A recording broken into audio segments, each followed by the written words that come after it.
Baik, bismillahirrahmanirrahim. Assalamualaikum warahmatullahi ta'ala wabarakatuh. Okey, hari ini kita akan belajar bab nombor indeks. Okey, nombor indeks ini berada dalam bab KSSM tingkatan 4. Okey, bab ni yang paling senang dalam bab tingkatan 4. Kita tengok apa benda yang paling senang. Okey, dua perkara utama sahaja yang korang akan belajar dalam bab ni, iaitu berkaitan dengan nombor indeks dan berkaitan dengan indeks perubahan. Jadi segala soalan yang berkaitan, semua berkaitan dengan dua benda ni sahaja. Okey, so kita tengok. Saya bahagikan kepada 5 fokus. Dalam nombor indeks ada 3 fokus, dan dalam indeks perubahan ada 2 fokus. Fokus 1 sampai fokus 5. Okey, mentakrifkan nombor indeks dan memelihara kegunaan, menentukan dan mentafsir nombor indeks, menyelesaikan masalah melibatkan nombor indeks. Okey, dalam indeks perubahan, menentukan dan mentafsir indeks perubahan tanpa pemberat dan dengan pemberat. Fokus 5, menyelesaikan masalah. Okey, so kita terus kepada fokus yang pertama, mentakrifkan nombor indeks. Okey, apa itu nombor indeks? Okey, dekat sini saya highlightkan dah. Nombor indeks adalah suatu sukatan statistik, okey, yang digunakan untuk mengukur perubahan suatu pemboleh ubah pada suatu tahun tertentu berbanding dengan tahun lain sebagai tahun asas. Okay, tengok contohnya. Orang ni dia beli handphone 680 tahun lepas. Kemudian orang ni pula dia beli telefon yang harga 748. So ada peningkatan harga. Okay, so peningkatan harga ini adalah sukatan statistik. Okay, jika anda dapat menyatakan bahawa terdapat peningkatan harga sebanyak 10%, anda sebenarnya telah membuat perkaitan tentang nombor indeks. 10% itu adalah nombor indeks, iaitu peningkatan harga. Mana datang 10%? Kira lah 748 tolak dengan 680. 748 tolak 680. 68 bahagi dengan harga asal 680. Darab dengan 100. Tu 10 tu lah peningkatan harga lah. Okey, so 10% itu peningkatan harga yang kita boleh wakilkan dalam bentuk nombor indeks. Okey, itulah cara kita nak mentafsir dalam mentakrif dan mentaksir nombor indeks. Okey, seterusnya dah fokus kedua, menentukan dan mentafsir nombor indeks. Okay, nombor indeks ni dia ada formula. Okey. Okey, rumus bagi nombor indeks. Rumus ni kita boleh bagi I indeks, iaitu Q1 per Q naught darab dengan 100. Okey, so Q1 ni apa? Okey, Q1 ni harga pada tahun tertentu. Q naught ni harga pada tahun asas. So basically tahun asas mesti dekat bawah ni tahun asas, dan tahun asas ni mesti tahun yang terendah. Tu tahun yang terendah. Okey, kita tengok contoh soalan. Seutas jam tangan berjenama X pada tahun 2017, harga pada tahun 2017 dan 2018 masing-masing dah 500 dan 550. So dia bagi tahu 2017 harga dia 500, 2018 harga dia 550. Okey, berasaskan tahun 2017 tahun asas. Kalau dia tak bagi tahu pun kita kena assume dia 2017 sebab dia tahun yang terendah. Okay, tafsirkan nombor indeks yang diperoleh. Okey, kamu boleh buat kaedah formula ni yang diberi. Okey, ataupun kita pakai kaedah kotak. Kaedah kotak ni kaedah sifu saya lah, Cikgu Ishak. So saya sampaikan ilmu ni. Okey, macam mana buat kaedah kotak ni? Okay, kaedah kotak ni mula-mula kita letak tahun. Dekat atas tahun yang besar, kat bawah tahun yang kecil. Okey, indeks pada tahun 2017 kan tahun asas. Tahun asas, jadi dia indeks dia 100. Okey, so sekarang kita tengok harga 2017 500. Letaklah 500. harga 2018 550.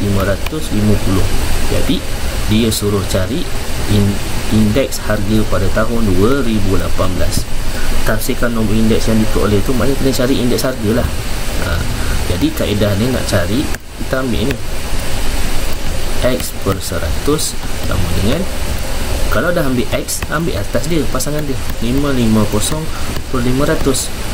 So nak cari X, 550 per 500 darab dengan 100.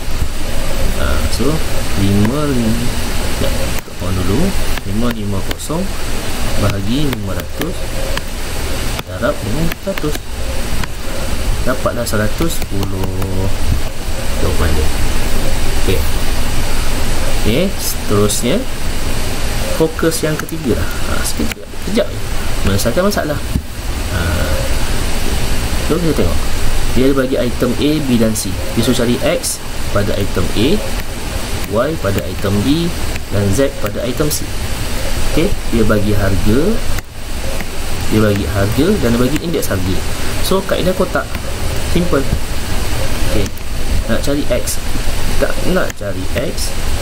Okey, kita ambil yang X pada kawasan A. Okey, tahun ini 2020 berasaskan 2019. So indeks harga 2019 tahun asas mesti 100. Okay. So harga 2019 ada tak? Harga dia X. Harga 2020 tu X. Harga 2019 RM5. Indeks ini 112. Masuk situ. So buatlah X per 5 sama dengan 112 per 100. X 112 per 100 darab dengan 5. 112 bahagi 100 darab dengan 5. 5.6. Dapatlah X 5.6. Okay. So X ni dapat 5.6. Okay. Dan kita cari pula Y. Y berada pada kawasan B. Okay. So tahun 2020 dengan 2019 indeks dia 100. Okay. 2020 indeksnya ni 120. 120. Okay. Harga kita tengok harga pada tahun 2020 kau bahagian apa yang B punya item RM13.20. So RM13.20 harga 2019 Y. Jadi nak cari Y. Okay, kita ambil dulu Y. So Y per 13.20 sama dengan, kemudian kita dah ambil Y, so ambil pasangan dia 100 pula. So pasangan dia 100 per 120. So Y 100 per 120 darab RM13.20. So kita kira 100 bahagi 120 darab RM13.20. Keluar dapatlah 11. So Y dapat 11. Ok, seterusnya cari Z. Z berada pada C, tahun yang sama 2020 2019. So indeks 2019 macam biasa 100, indeks 2020 iaitu Z. Harga 2020 48, harga 2019 38.40 sen. So kita carilah Z. Okay, so saya padam kacau dah. Okay, so Z per 100 sama dengan 48 per dengan 38.40 sen. So Z 48 per 38.40 sen darab dengan 100. So Z dapatlah 48 bagi 38.40 sen darab dengan 125.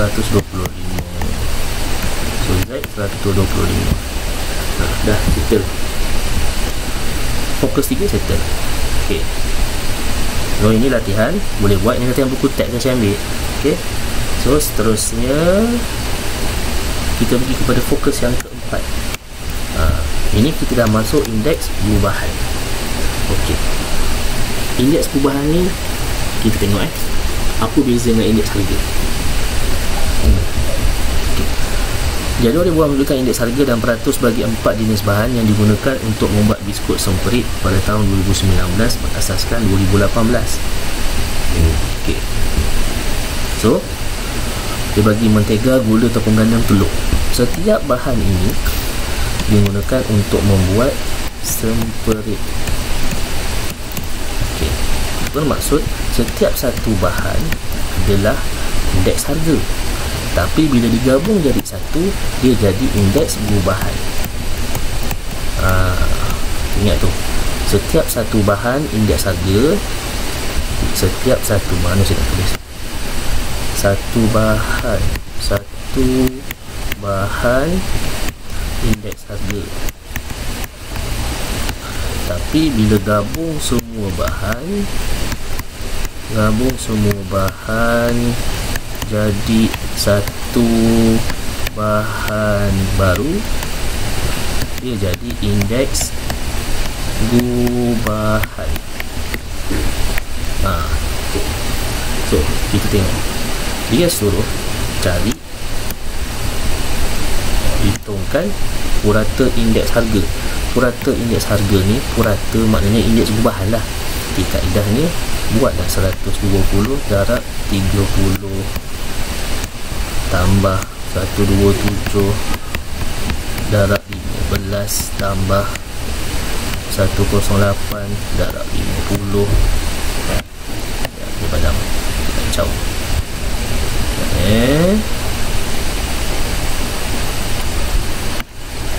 Tambah 107 darab 65 bagi dengan jumlah semua ni 30 campur 15 campur 50 campur 5. Okay. Ini saya dah siap kira awal-awal. So akan dapat 114.4. Okay. Buat satu kesimpulan.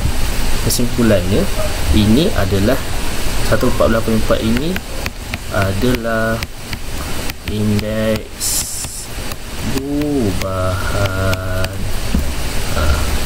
Indeks perubahan. Okey. Itu je. Okey, tengok contoh soalan. Ini simple nak cakap. Benda ni kita panggil pemberat tau. Pemberat. So pemberat ni adalah benda yang kita darabkan dengan indeks harga. Ini pemberat. Kemudian bawah ni adalah jumlah pemberat. Jumlah pemberat. Okay. Ini soalan dengan pemberat. Dia ada juga soalan yang bukan dengan pemberat. Okay, saya tunjuk. Apa jadi nak jawab? Apa jadi kalau soalan itu tanpa pemberat? Kalau tanpa pemberat, okay, macam contoh ni soalan tanpa pemberat, kita darab je dengan 1, iaitu 125 ni indeks harga darab 1 tambah 130 darab 1 tambah 115 darab 1 tambah 95 darab 1 tambah 111 darab 1 bahagi dengan ada berapa? 1, 2, 3, 4, 5 bahagi dengan 5. Kenapa darab dengan 1 kalau tak bagi pemberat? Sebab kan tadi dia kata purata indeks harga. Purata indeks harga kan adalah indeks perubahan. So perkataan purata itu merujuk kepada average. Sebab tu bagi dengan 5. Okay. So ini boleh carilah berapa jawapan dia. Okay. Last sekali, menyelesaikan masalah yang melibatkan nombor indeks dan indeks perubahan. Okay. Benda yang sama tadi. Cerita yang saya beritahu tadi, kita guna kaedah kotak. Okay. So itu saja dalam nombor indeks. Saya juga dah sediakan satu video khas kaedah macam mana nak jawab soalan nombor indeks. Nanti boleh subscribe di channel YouTube saya ya, boleh tengok. Okey, sekian, terima kasih. Assalamualaikum warahmatullahi wabarakatuh.